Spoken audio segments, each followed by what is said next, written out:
深い緑を縫うように走るニュルブルクリンク。世界最長、高低差世界一。世界で最も過酷と言われるサーキットです。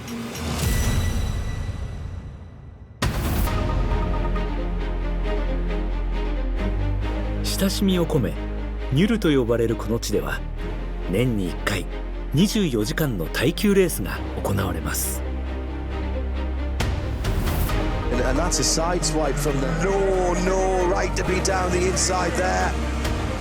数の車がひしめき合うコースに、先の見通せないコーナ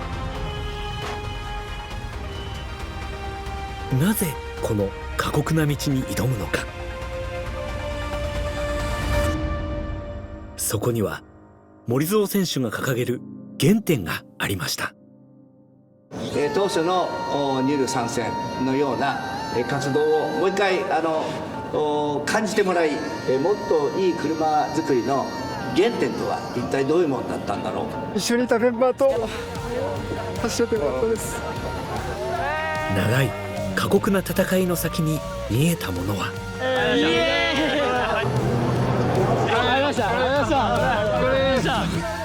ニュルブルクリンク24時間レース。6年ぶりに復帰したチームに密着しました。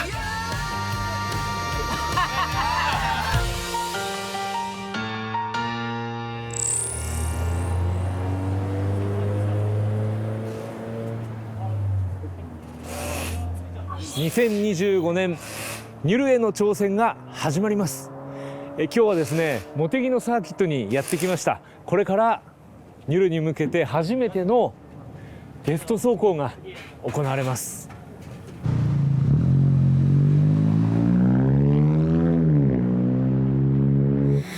ニュルブルクリンク24時間レースに挑むのは GR ヤリス DAT。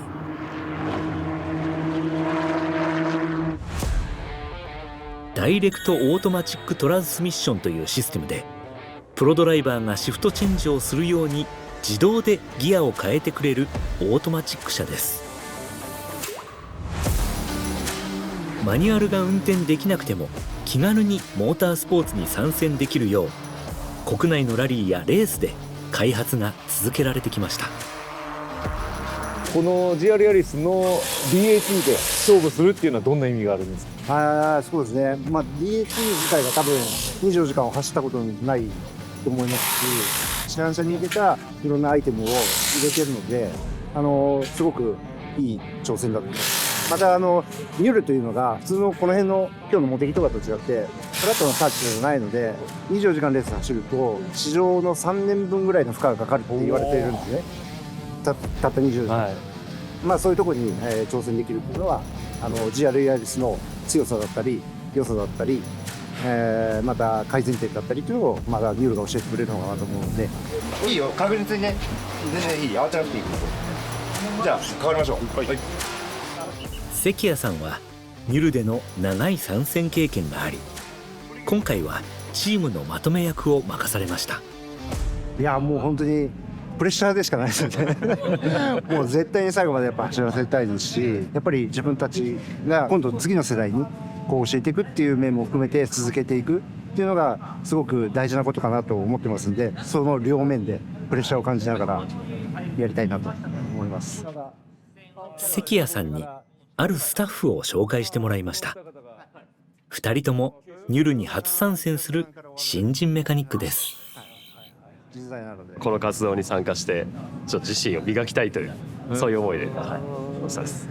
やっぱり違うわけですか、今までとは。全然違いますね。挑戦は、はい、もうメカニックの経験も自分は全然なかったんですけど、やっぱり一からいろいろなことを学んでいくと、今までの仕事とは全然違うような、通用しないようなところがたくさんあるので、はい、車を触るっていうのが元部署では、ほぼなかったようなところで、去年 S 隊に参加させていただいて、で今年ニュルっていうところで一気にもうステップアップ2段も3段ももう高いレベルのところでやらせていただいているので、もう日々技能なんですかレベルアップできているっていうところを実感させていただいてます。はい、今日の顔とニュルでレースが終わった後の顔でどんだけいい顔してるか見てやってください。はい、どっちに行くか、やつれてるかいい顔してるか、はい、ちょっと撮っときましょそうこ今日ね。見てもらってよろしくお願いします。2人を指導するのが国内トップカテゴリーのレース経験も豊富なメカニック大本さんです。話が今出たので、こういう若手が来るっていうのはどうですか？自分自身も楽しくやらせてもらってますし、で彼の成長が今後、トヨタ自動車で本当にねいい車作りっていうものをこう手助けしてくれるような立場になってくれればいいかなと思いまして、はい、ちょっと今やらせていただいてます。まあまあ責任重大ってことですね。あ、そうですね。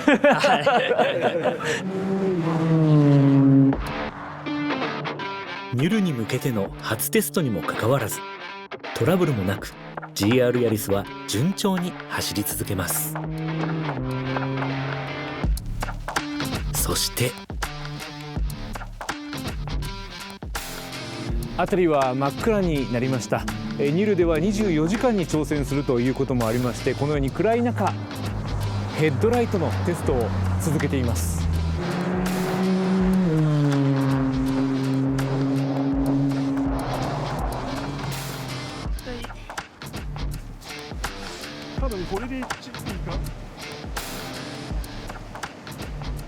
今ですね、ライトの角度の調整を始めているんですね。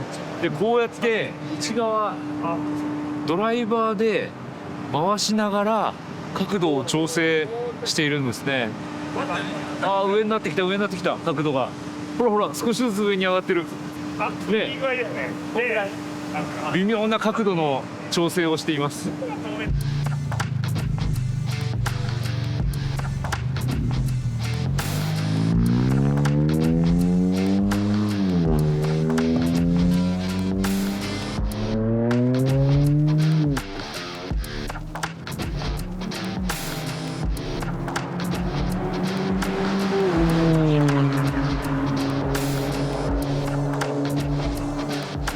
正面走ってると、ここが明るくてここが暗いっていう状態に今なってて、両サイドはめちゃくちゃ見えるようになりました。ありがとうございます。めちゃくちゃ見えるんで、逆に真ん中が暗いのに逆に暗い。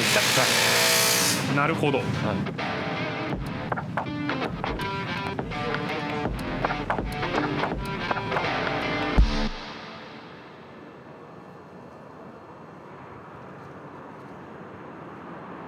3月、雪の舞う富士スピードウェイ。この日から3日間のテストが行われました。ドライバーの方にこの今あと何周走ったら終わりだよっていうのが分かるようにサインボードっていうのを、ページというか出すのをやっています。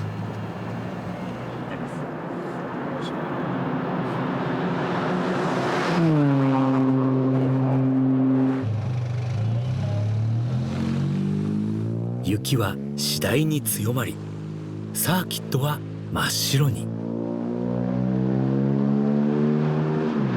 ニュルはかなり低温でウェットっていうのが十分あるので、ニュルって雪降ることもある、氷もあります。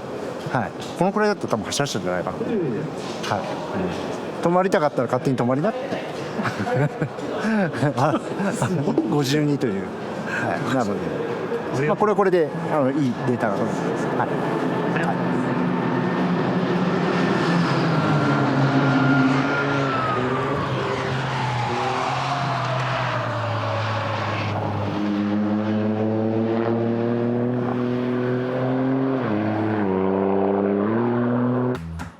車のさまざまな場所につけられたセンサーで状態を確認。マシンの調整に役立てます。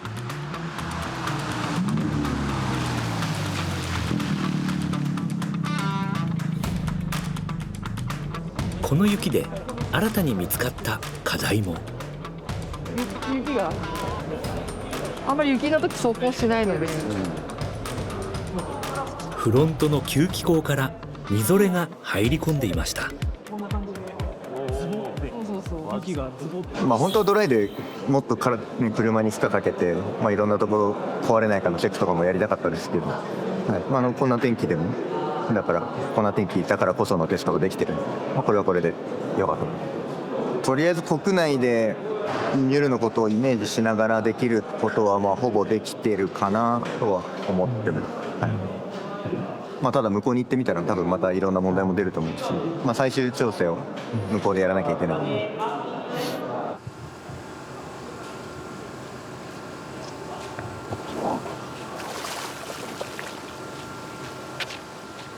富士スピードウェイでのテスト2日目、ピットにやってきたのは森蔵選手。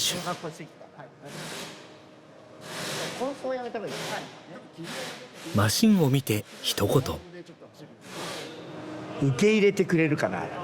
でこの状態でどう会話ができるかというところじゃない今回は。実は森蔵選手、右の股関節を痛めていたのです。この日は今年初めてのサーキット走行。まだ治療中のため様子を見ながらのドライブとなりました。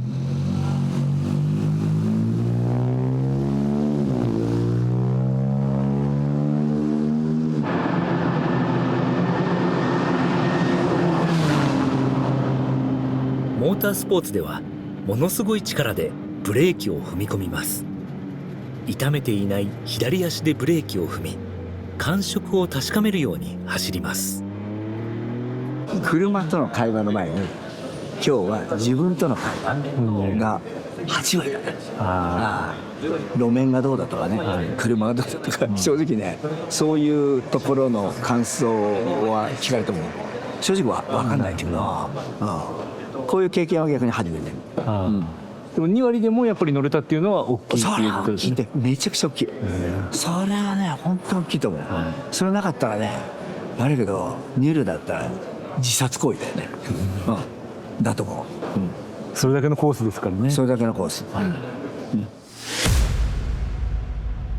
世界で最も過酷と言われるサーキット、ドイツ北西部アイフェル地方にあるニュルブルクリンク。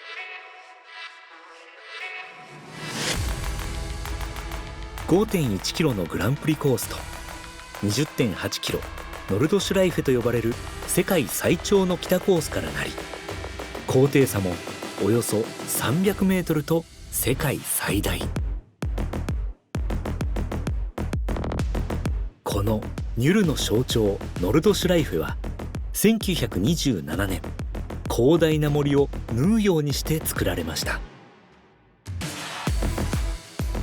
コーナーは大小合わせて172。先の見通せないコーナーが多く、路面も車が跳ねるほど波打ち、まるで一般道の峠道のようです。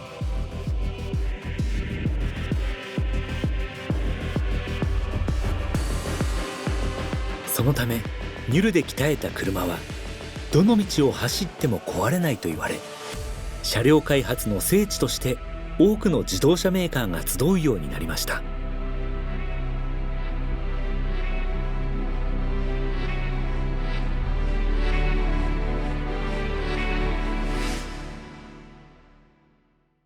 このニュルと森蔵選手を結びつけるきっかけとなった人物がいます。トヨタで数々の名車の乗り味付けをしてきたマスターテストドライバー成瀬宏夢さん。2人が初めて出会ったのは2002年。成瀬さんとの出会いがそこでありました。で一言言われて頭がガーンと殴られたような気持ちになったのは、君みたいな人がねと。運転の仕方も知らないのにああだこうだと言われちゃたまんないよと。我々テストドライバーがねこんなに命張ってんだということを知っといてほしいということで、成瀬さんと成瀬さんのチーム、とのこういう運転トレーニングが始まりました。200キロからの急ブレーキやらいろんなことを体験させられて、日を追うごとにどんどん自分が車に見せられていく、というようなことになっていったわけです。でそんな時に、ちょっと一回レース出てみるかいと。そして2007年ニュルブルクリンク24時間レースに初参戦。しかし当時副社長だった昭夫さんのレース参戦に社内からは反対の声が相次ぎ、チームにトヨタの名前は付けられませんでした。そのためチームガズーとして出場。明夫さんは森蔵と名乗り、車両も改造した中古のアルテッツァでした。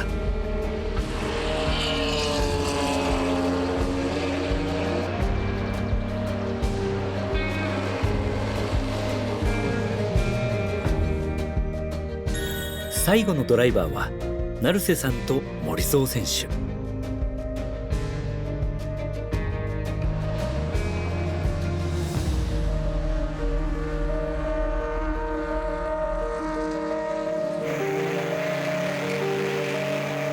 2人が乗ったアルテッツァ109号車110号車は見事完走を果たしました。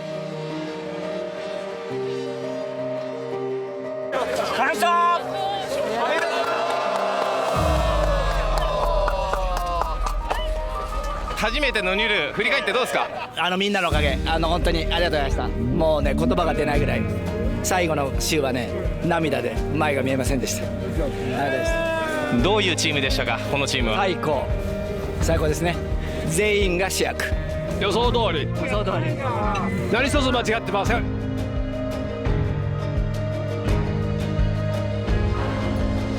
翌年には開発中の LFA で参戦。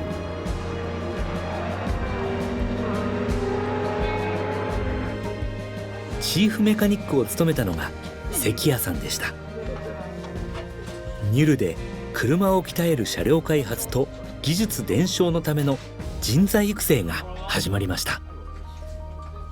過酷な車をいじめていくと、でそれを強くして、でさらに将来の人材育成ということで、若手の技術屋さん、それと初めてのこのレースのメカニック、そういう人を育てると。で人を強くし、車を強くするということがまず狙い。2010年には市販車をベースとした LFA が初めてクラス優勝を果たします。よく頑張ってくれたし、私にとってもね、非常に思い入れがあるんでね、今回もね、ずっとメカの動きを見てて、自分の役割っていうかね、自分しかできないことを非常に存在感がある立場でねやってた姿、あれは見てね感動しましたね。この感動がね、きっとオーナーの方々の誇りにつながれば大変ありがたいというふうに思います。しかしその1ヶ月後、成瀬さんがニルブルクリンク近くの一般道でテスト走行中事故に遭い、帰らぬ人となりました。67歳でした。もっといい車作りに終わりはない。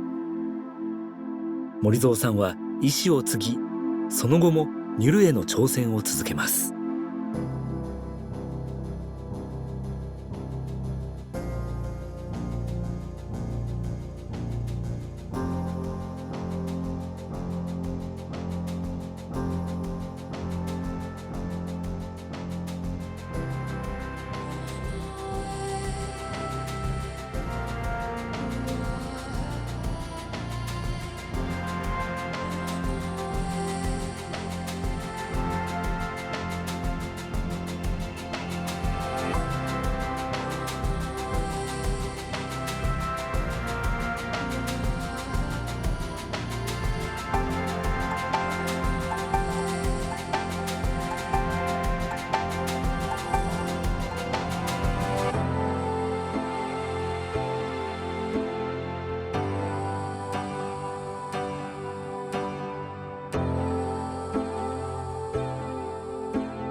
しかし2020年、コロナ禍でニュル参戦は見送りに。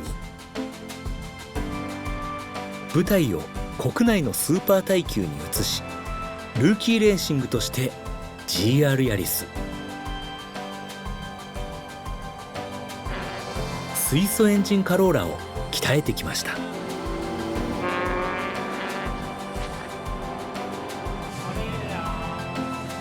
そして今年6年ぶりとなるニュルへの参戦。トヨタガズーレーシングとルーキーレーシングが一体となり TGRR トヨタガズールーキーレーシングとして挑みます。森蔵さんはチームにある思いを伝えました。 GR を初めやった時に、ニュルをスタートにやらせてもらいました。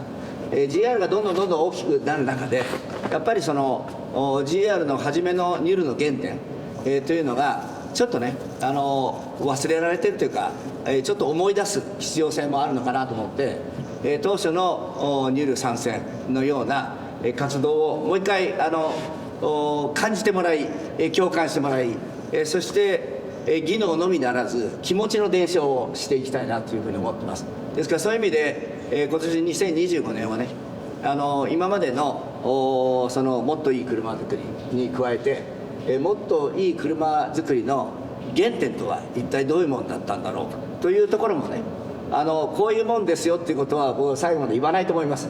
言わないんですがそれぞれの方が感じてもらえるね2025年にしてくれたらきっと大きな力になると思うし、大事なことは一人では車は作れないっていうことです。全てに参加していく中でね、自分の今の役割なんだろうね、この人の役割は何だろう、それで、お互い協力し合ったら、1+1 が3とか4になるよねっていうね形で2025年進めたいと思いますので、ぜひともよろしくお願いします。もっといい車作りの原点を考えるニュルへの復帰戦。ドライバーとして参戦する豊田大輔選手は、ガズーが立ち上がった時のニュルの原点に挑戦するんだ、そのあたりはどう感じてるんですか？原点をこうなんていうんでしょうね、源流というか、そこの原点を理解した人たちが同じようにやるんではなくて、その哲学とか思いをこう持った上でもっとよくやるっていうのが今回の取り組みのその狙いだったので、その一つの例っていうのが、その当時 3D プリンターなんてなかったんですよね。で今はある。で当時はルーキーもなかった。でこう富士スピードウェイのところにガレージもなかった。そういう作る設備もなかった。今はある。こう午前中に乗って午後には直ってる、アップデートされてるっていったことができるので、なのでこうそういった思いを受け継いだ思いになんだかな、哲学とか思いを理解した人たちがもっとよくやろうっていうことをできてるんじゃないかなと思います。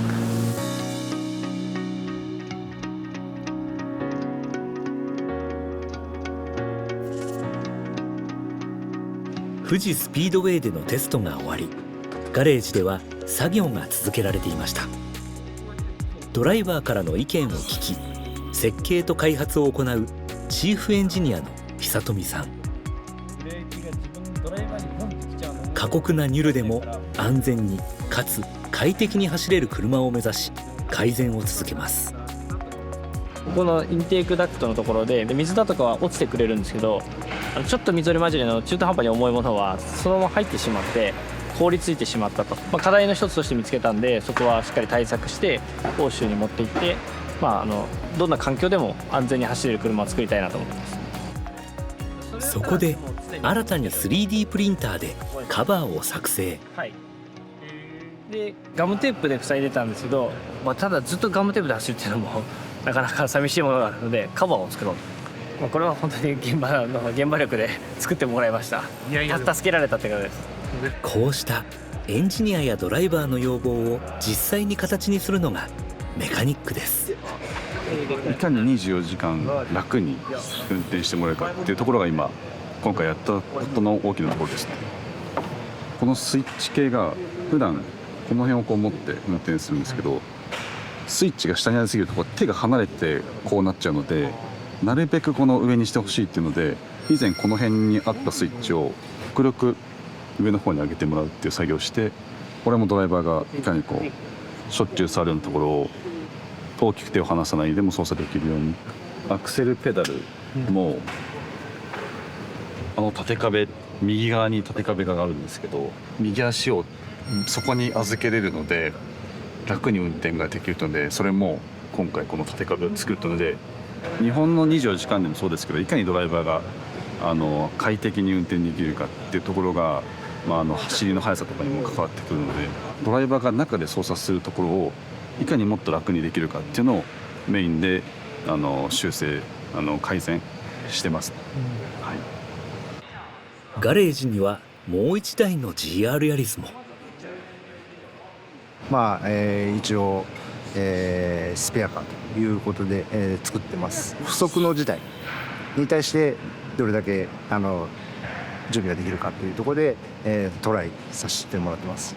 あってはいけないですけど、例えばぶつかったとかによってロールゲージなんかが曲がってしまうと、もう車走っちゃいけませんってなってしまう。それはもう安全のためにそういう風になってしまうので、過去にも1回だけかな、予選中に、クラッシュして、で、出場許可が出ない。直して走れるものであればみんな直して走れば、それはそれで成果になりますし、リカバリーが効くんですけど、その自分たちでは何ともならないところによるそういう思いを二度としたくない、あってはいけないですけど、そういうことも想定しとかないと悔しい思いしますよね、みんなが。はい、なので、出番に越したことはないですが、しっかりそこを作り込んで。今回はスーパーフォーミュラなど他のレースを担当しているベテランメカニックもニュルに参加し、技術の伝承を行います。わかりますにさらに、レース用の配線を作ってます。なんか分解しているようにしか見えない。あ、そう使えるとこだけ、合口の使えるとこだけ移植して使ってるって感じですかね。合口の方だと結構配線が重たいんで、使わないとこは全部間引いちゃって、でまた軽量化したやつをまた元に戻すっていう作業ですね。1グラムでも軽い方がいいので。手作業で一から車を組み上げていく作業は初めてだという新人メカニックの2人からは、多分ね、この下に1本いるんじゃなかったかな。パーツも正直最初わからない状態だったんですけど、名前もわからない状態だったんですけど、そこから比べるとだいぶ分かるようになってきたのかなと。前の仕事は本当に車両をばらしたりとか、そういうメンテをするっていうのはなかったので、プロのメカニックの方たちがいますんで、なかなかそうですね、本当にいい機会をもらえてると思ってます。はい。いや、皆さん本当にすごくて、その作業一つ一つにちゃんと考えがやっぱあるんですよね。今までの職場だったらこういうところは、この手順書みたいなの見てこの通りやってみたいなところあるんですけど、やっぱこういうのってものを実際見て、でそこに対してどう作業するかっていうのをちゃんと考えてるんで、やっぱそこら辺はすごいな。あとは早いっすめちゃめちゃ早いんで勉強になりますね。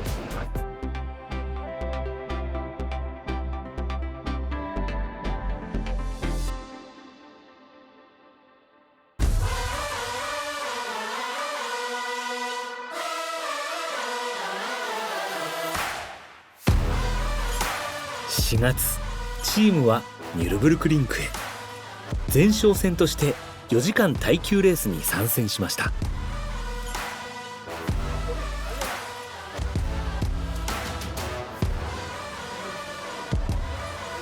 カーナンバーは109。2007年初めてニュルに挑戦したアルテッツァと同じ番号です。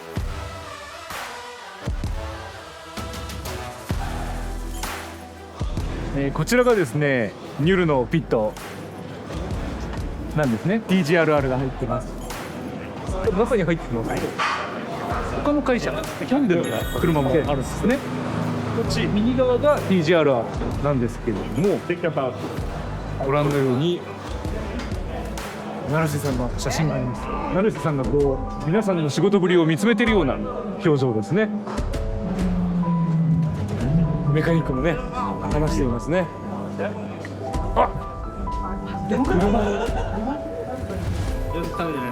成瀬という文字も入ってますよ。やっぱり成瀬さんも含めてみんなで戦おうっていうことなんですね。このニュルに初めて来た感想をそれぞれ聞かせていただけますか。最高です。最高。もう国内で結構正直大変だったんですけど、それが報われてプラスアルファ分ぐらいもうだいぶ最高です。規模感がすごいなと思ってですね。いや、やっぱこの世界からも注目されるニュルここに来れたことがもう本当嬉しくて。この日は翌日からのレースに向けて最終調整のテスト走行が行われました。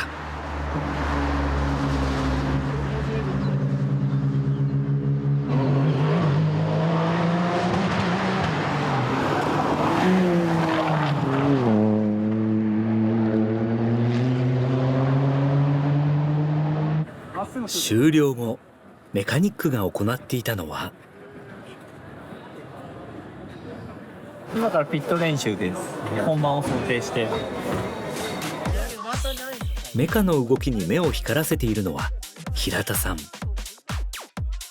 2007年からニュルに参戦してきたベテランです。今回は伝道師という役割でチームを支えます。すると作業を見ていた伝道師平田さんがそもそも着圧にサムエルなんかダメに決まってるで覗いてもいいんだよ。車の下に入るのがダメなんだ。あ、はいよ。だから例えばこの辺からこうやるときに、それが、頭を中に入れたりしたらもうアウト。万が一落ちたときに頭されるぞってことなんだよ。車を持ち上げて下を確認したいんですけど、下回りをでボルトが緩んでないかっていうのを見たいんですけど、頭を入れてもいいんですかっていう話をしたら、もう絶対ダメだ、危ないだろ、安全面のところで。そして黒木さんにはもうね、今日ずっと見ててね、忘れ物が多すぎる。点検だったり、部品変えるときに工具を持ってくるんですけど、その工具をちょっと忘れてしまったりだとか、一部忘れてしまったりっていうのがあって、忘れるなよっていう。自分ら作業集中してるとやっぱ周りも見えてない時があるんで、そういう時にもやっぱアドバイスしてくれるっていうのは本当に助かりますね。はい。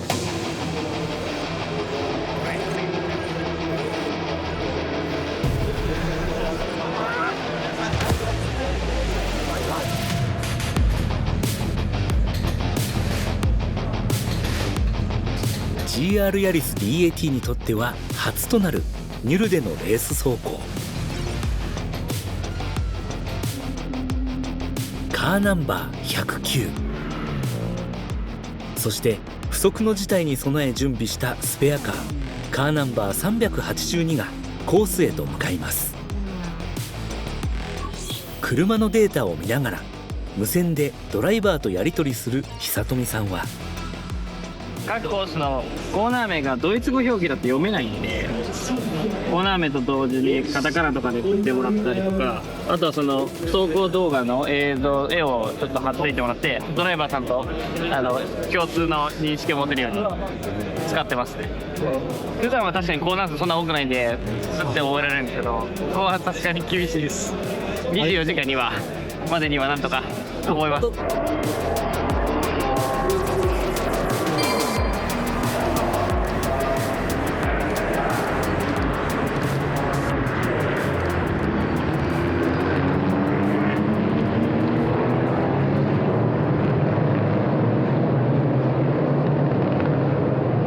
ニュルブルクリンク名物コーナーの一つ、ギャラリーコーナーです。多くの観客が見ていまして、奥にキャンピングカーが止まっています。泊まりがけで見る人もいるんですね。このコーナーの魅力は何といっても車をすぐそばで見ることができるこのコースとの距離感です。モータースポーツが文化として根付き、それぞれの楽しみ方でレースを観戦する、これもニュルの魅力の一つです。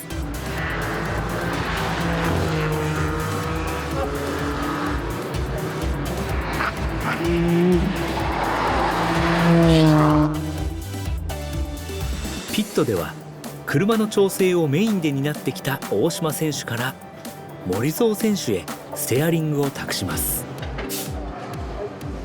問題ないです。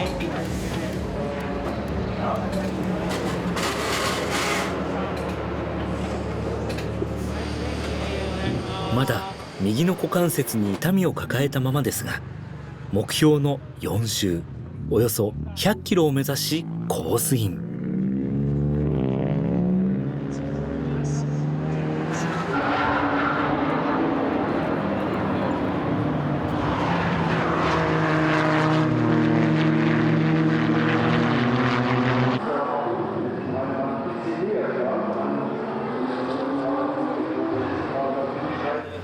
走っていく中で運転に集中できてたので、だからそこまでは回復してきたなって感じですよね。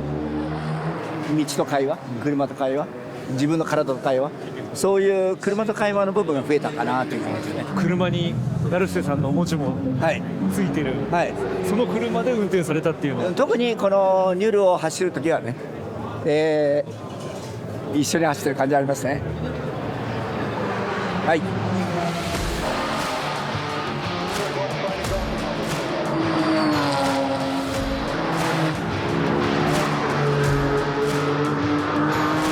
その後も GR ヤリス DAT109 号車は大きなトラブルなく周回を重ねます。そして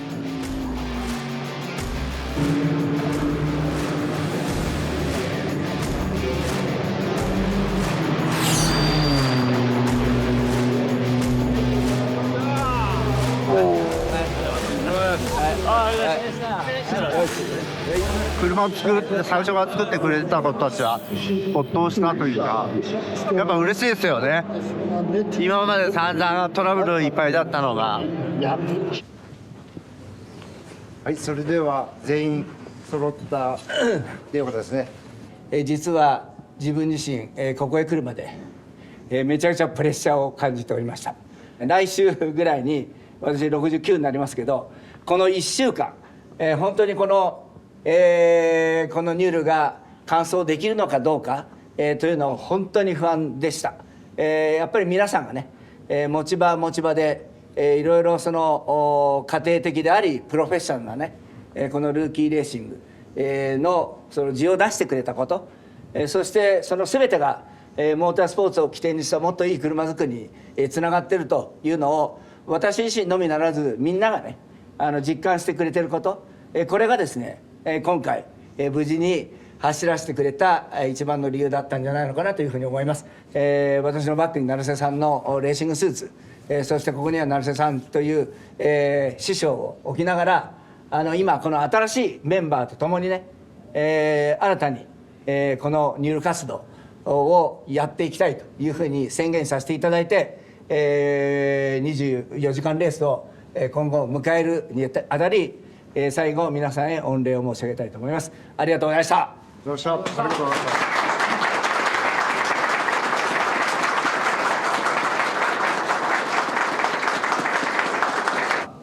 TGRR もジャンボで行きますんで、やっぱり成瀬さんといえば平田さんですよね。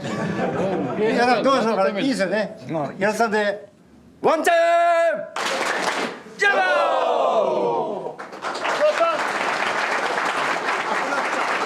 締めに平田さんを指名されて、もう成瀬さんといえばもう平田さんしかないかなと思いましたけど、まあ平田さんもそのやっぱ安全に関するところとか、やっぱこういうのは怪我とかしてはいけないんで、やっぱそういうところに対しては非常に厳しく指導していただいてて、まあそれはすごい良かったかなと思いますし、でそれを指導された子がやっぱりそういうことが次その子が後輩に指導できるようになれば、そういうのが伝承されていくということで、ありがたいなと。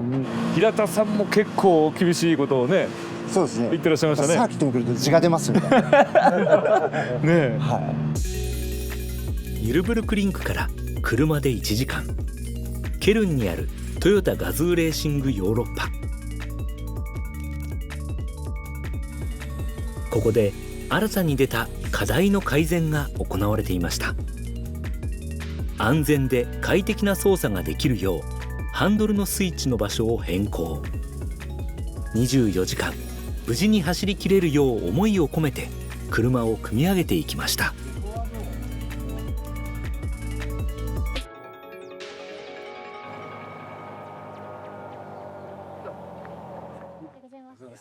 6月、24時間レースを前に森蔵さんはある場所を訪れました。ここは成瀬さんが事故で亡くなった場所の近く。成瀬さんを偲び2本の桜が植えられています。ドイツの桜と日本の桜。森蔵さんはニュルブルクリンクに向かう前に必ずここに訪れます。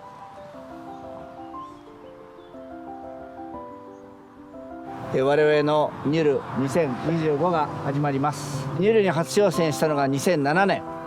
当時はトヨタを名乗れないガズレーシング、そして今回は TGRR ということで、だんだんこの参戦のねチームの形態は変わりますけれども、変わらないことは一つ、道が車を作る、そして、人を鍛える、ということで、我々、このニュルでねまたいろんな新しいことあるかもしれませんけれども、とにかく安全に、全員がね最後ゴールを迎えれる、ことが一番大事なことだと思いますので、ぜひそのあたりねよろしくお願いをしたいと思います。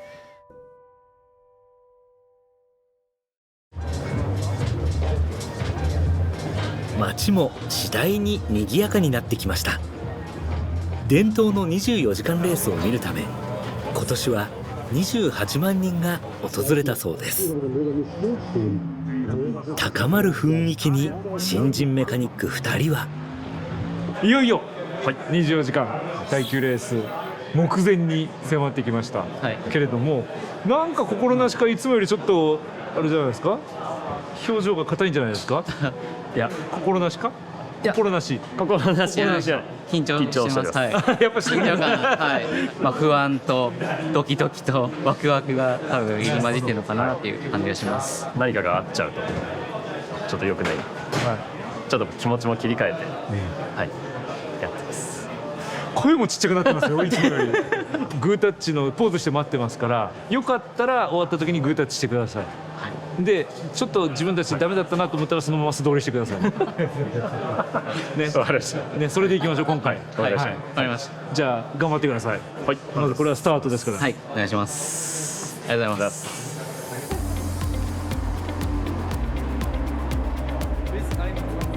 24時間レースの前日なんですけれども、すでに多くの方が訪れているんですね。でこちらがヒョンデのブースなんですけれども、中にも人たくさんいます。でここに実はヒョンデの車とほら GR の車が一緒に止まっているんですね。実はコラボブース出しているんです。でこちらが GR のブースになります。おー、人多いですよ。こんにちは。みんな楽しそう遊んでる。ユルブルクリンクをこうやって運転して遊べるんだな。そっちも行ってみましょうか。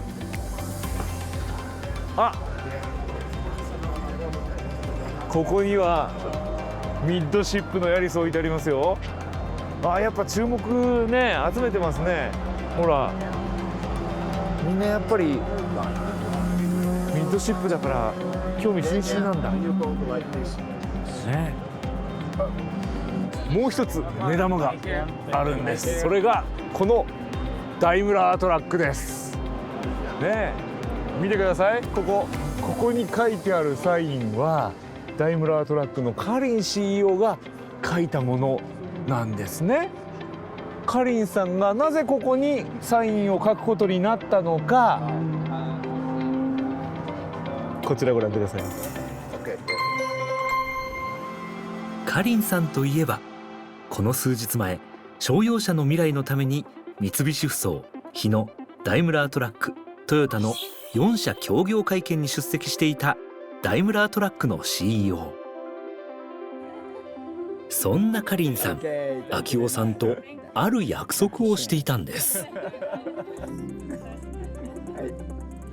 フィンランドにラリーチームがあって、そこに11台ほどねトランプがありますと、それでダイムラートラックに変えようと。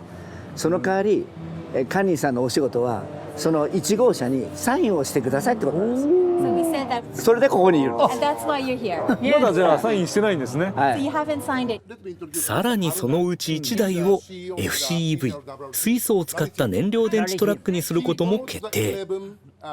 共同開発も進めるそうです。現場でこうやって動いていくんですね。ね、これ普通の会社こうやって動くんですよ。しかもこのねニュルブルクリングという場所でね。Nürburgring. Yeah, this is very cool. Also, German companies are not so fast. So we are making miracles here. カリンさんのサイン入りトラックは今後ラリーカーを乗せて各地のラリー会場を駆け回るそうです。皆さんもぜひ注目してみてください。それでは再びピットへ。予選に向けてピリッとした空気が張り詰めます。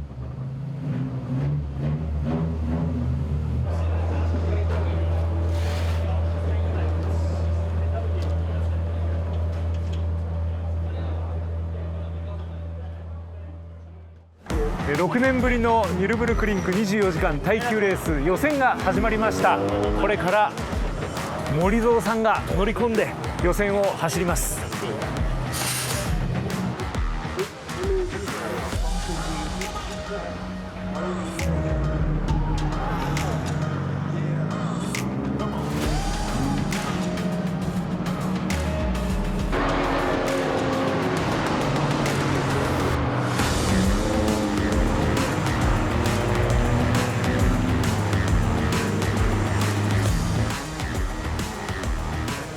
しかし大輔選手が乗った382号車が突然停止。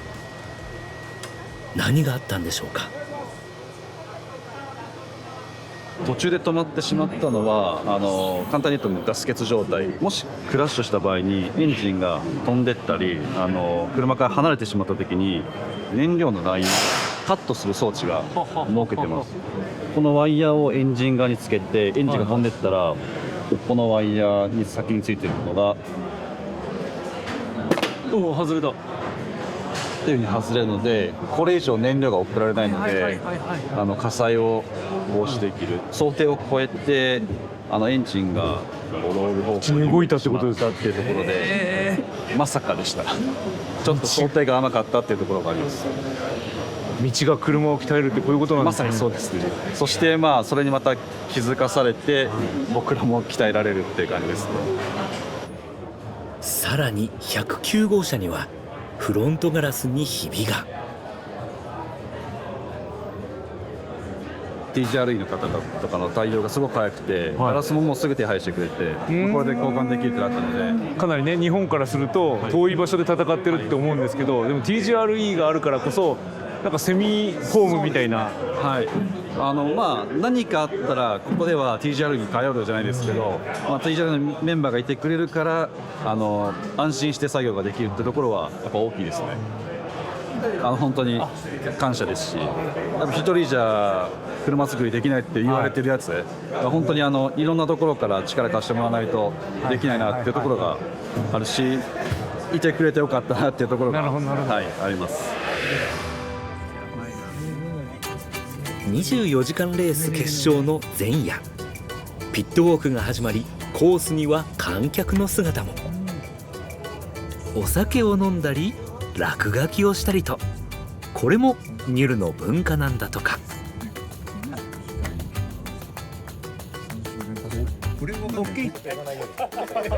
これから挑む道を体感するため、チームもノルドシュライフへ。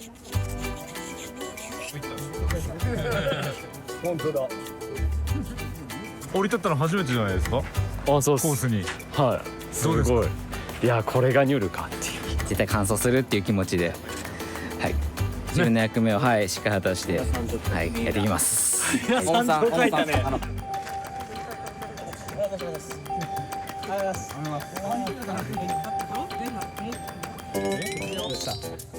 すると男性が森蔵さんのもとへ近寄ってきて、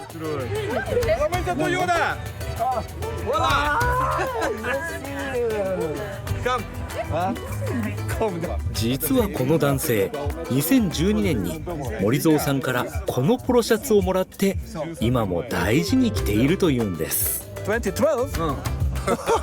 Ja, das stimmt, ja. 2012. ということは13年前。13 years ago.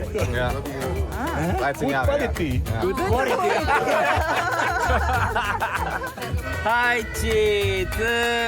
これがニュルだからね。ありがとうございます。これを知ってないとニュルを知ってくれ言わせない。最高です。最高。これがニュル。これがニュル。ここを通る時の安心感が応援されてるかも。ああすごいね。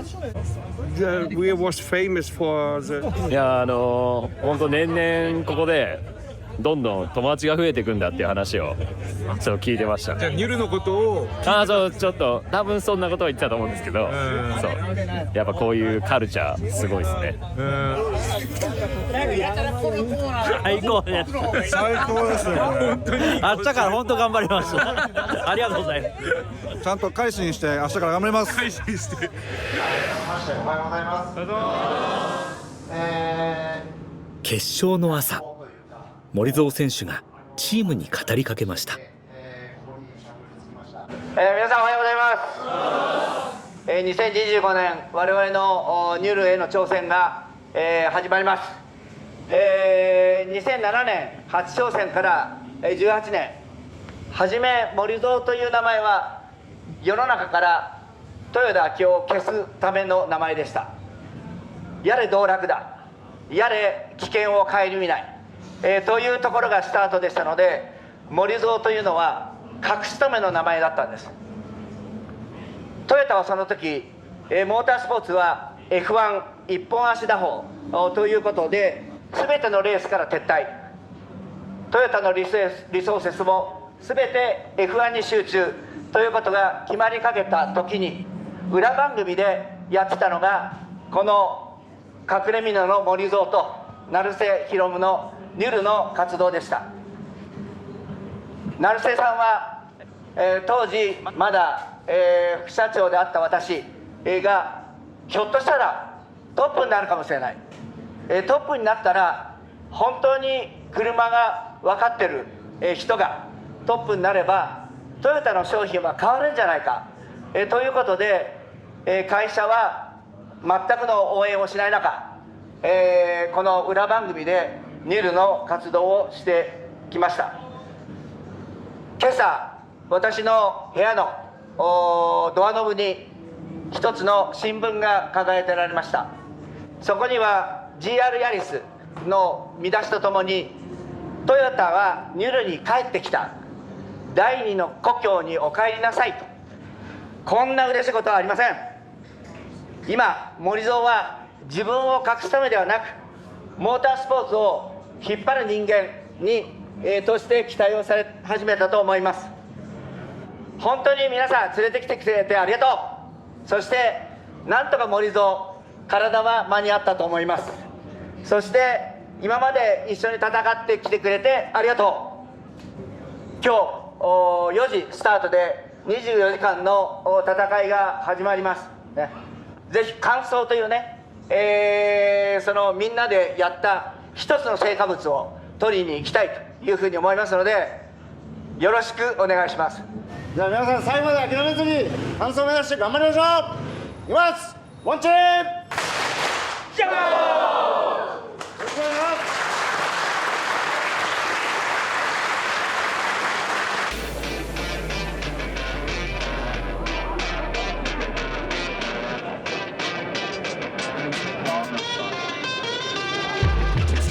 ものすごい人の数です。グリッドウォークが始まりまして、多くの人が入ってきているんですが、我らが109号車はこちらにあります。はい、横に大輔選手の姿が見えます。そして森蔵選手もいます。いよいよニュルブルクリンク24時間耐久レース始まります。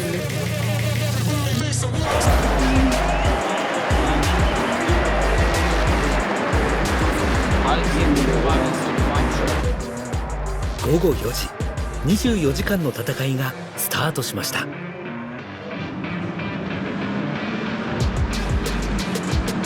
スピードの違うさまざまなクラスのマシンおよそ130台がひしめき合うようにコースを走ります。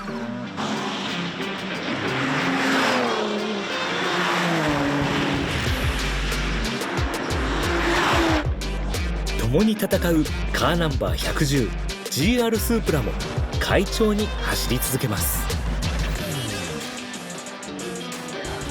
しかしレース開始から1時間30分、思わぬ事態が起こります。今次々と車が戻ってきています。赤旗が出ました。赤旗が出て今走ることができないということでピットに戻ってきているんですが、その原因がこの周辺辺り一帯が停電となってしまったからなんです。今電源落ちちゃって無線もみんなダメなんですよね。こっちも無線が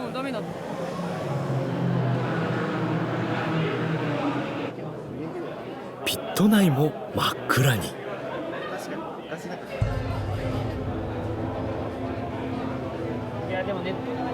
その後電源は回復しましたが、レース中断はおよそ2時間に及びました。不公平にならないようにおそらくいろいろ対策をオーガナイザーが考えてると思うので。こんなことってあるんですか？いや、もう長年レースやってきましたけど、サーキット全ての電源が落ちたのは見たことないですし、バックアップもなんか機能してない可能性もあるので、相当混乱してると思います。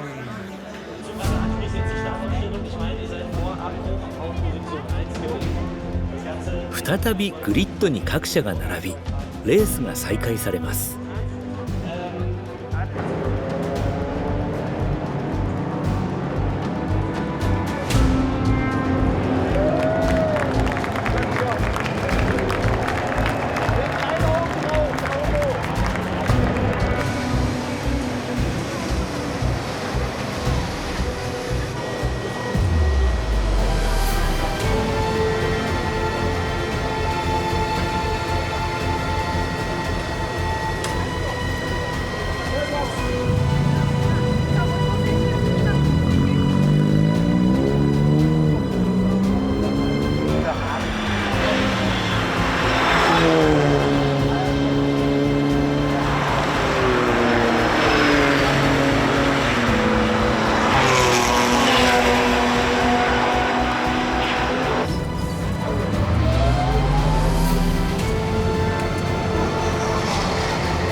お祭り騒ぎ夜10時になりまして、ようやく暗くなってきまして、ライトもねたった今つきました。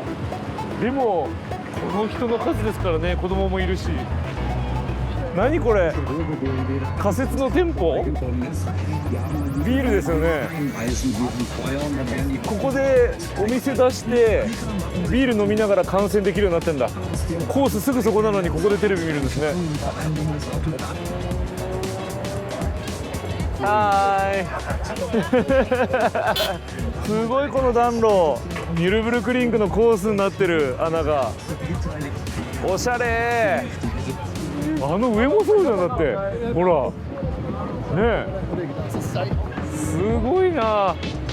さあ2ヶ月前も来ました。ギャラリーコーナーにやってきました。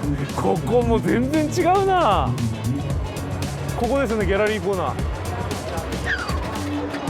ほらすごいスピードで下ってきてますよ、車が。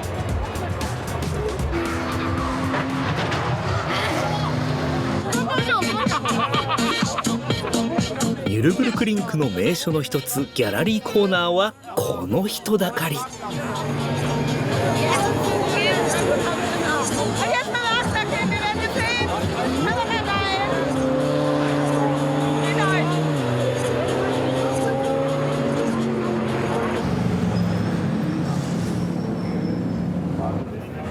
空は真っ暗ですけれども、この人の数、こっちもですよ、こっちもこっちも、ほらこっちもこんな人数がまだピット周りに残ってるんですね。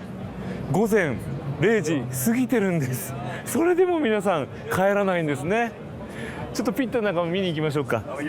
はい、順調なんでしょうね。今メカニックの皆さんはこうやって座って、走ってる様子を見てるんですね。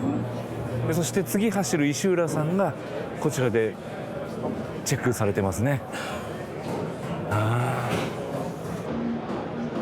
夜になっても GR ヤリスは順調に走行。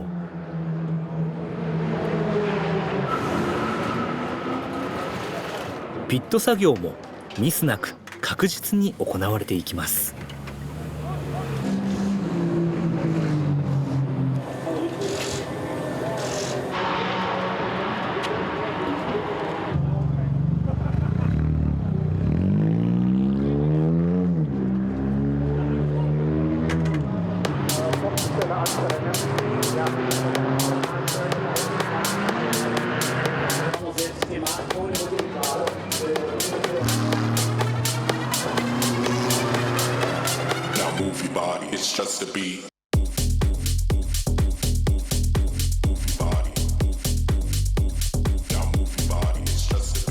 Towards the carousel, the latter end, yes, towards the put it into a slide. Oh, blimey, that was a huge wallop.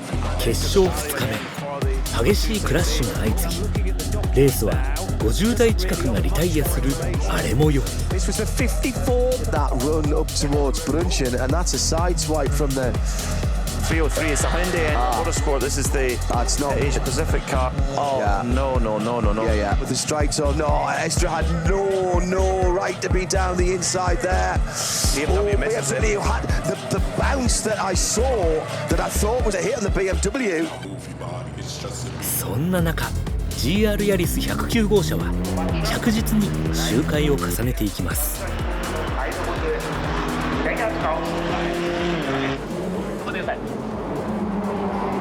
よろしくお願いします。お願いします。24時間レースも残り6時間となりました。森蔵さんがラスト走行のために今から車に乗り込みます。大島さんとグータッチをして車に乗り込んでいきます。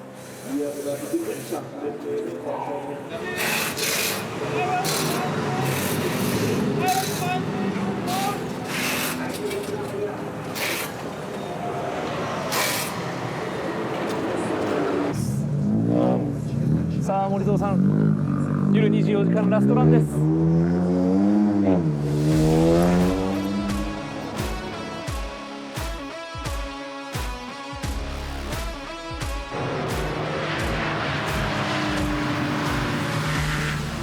結果、森蔵選手は目標としていた合計15周を達成。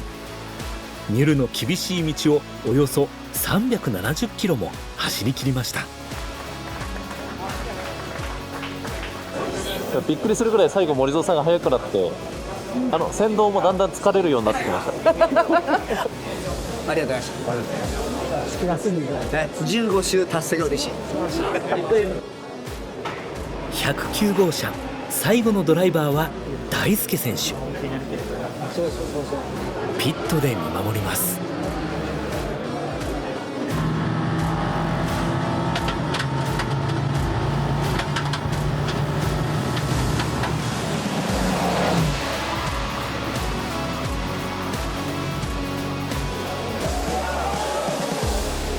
そして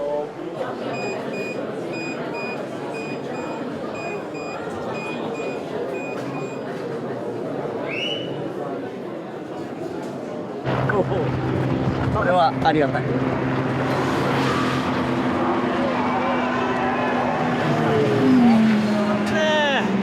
あれだ。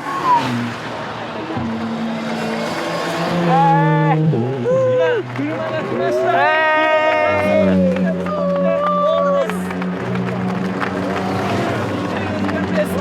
見事完走しました。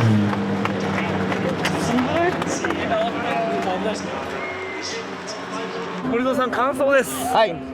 やりましたね。このニュルで。ね、ニュル感想で。しかも JR ヤリス。はい。しかもこのメンバー。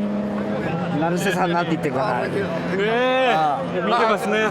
ずっと晴れてきたし。お疲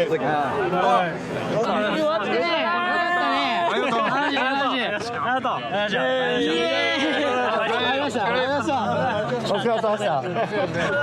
皆さんありがと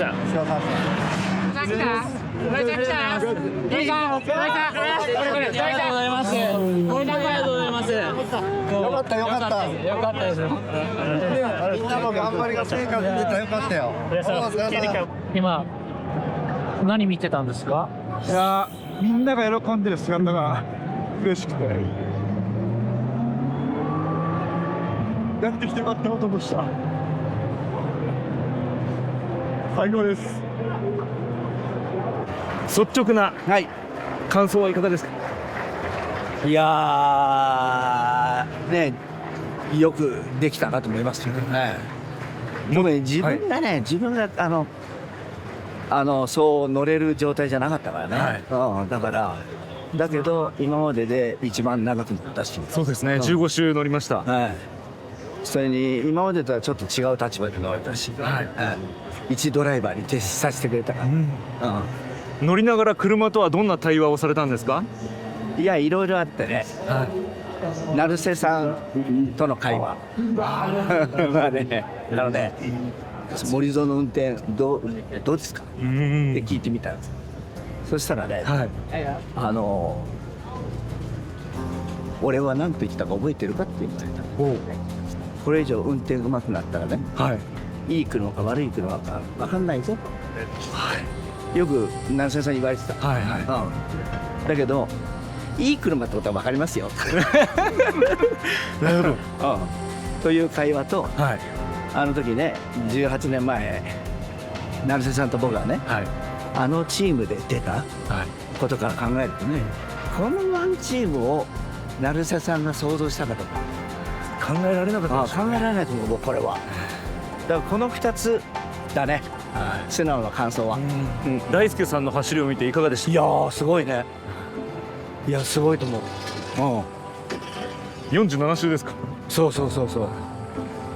ある面羨ましいところ。あの年で僕は絶対乗れなかった。そういう環境じゃなかったから。だからそういう意味では羨ましいのはあるけど、やっぱり本人のねセンスがなかったらね、あんなんできないよ。今日の運転映像で見てる限りは、本人のセンスがめちゃくちゃある。いや、すごい。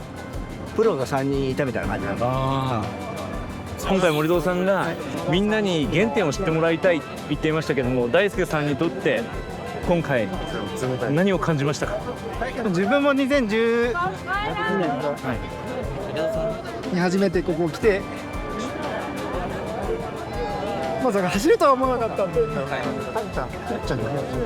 その時に一緒にいたメンバーと走れてよかったです。森蔵さん、大輔さんの走りを見てすごいと、プロがもう一人いるみたいだと褒めてました。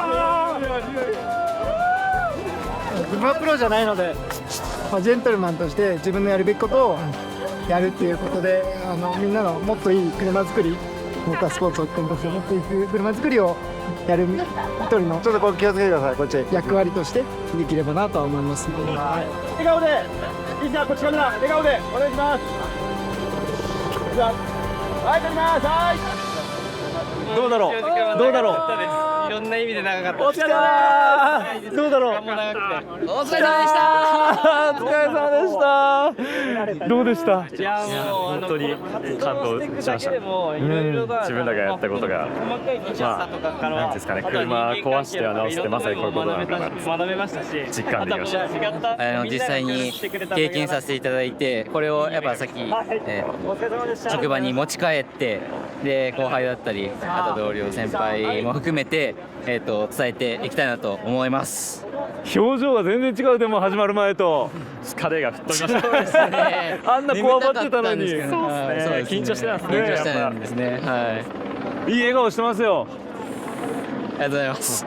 この24時間本番現場ではどうでしたか、この2人。もうほとんど教えることもなく、もうね、本番はもう練習で全部やってきましたんで、何のミスもなく全てがうまくいったんじゃないかなと思います。本当にニルがこう若者たちを、育っていくんだなっていう本当実感しました。はい、2人とも原点を感じたってことですかね。はい、そう思います本当にね、どんどんこれから続けていって、こういう若い子たちをどんどんこういう場に、出していって、どんどん育てていきたいなと思います。はい、ありがとうございます。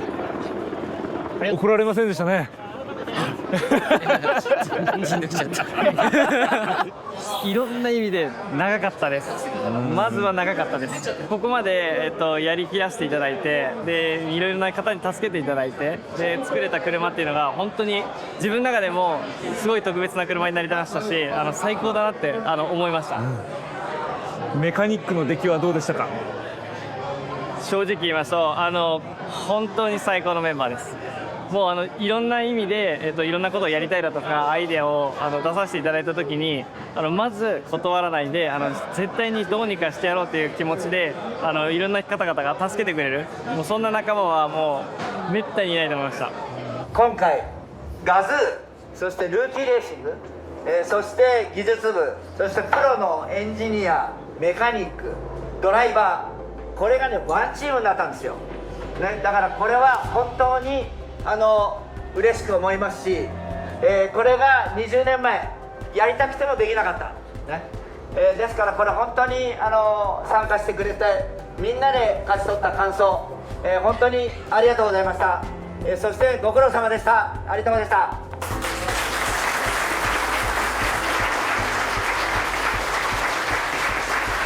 今回車作り、若い南チーフメカニック、若い久富チーフエンジニア、この若い2人が本当に一生懸命よく頑張ってやってくれたなと思います。で彼らからぜひ森園さんに、プレゼントを渡してほしいなと思いますので、森さんありがとうございました。ありがとうございまし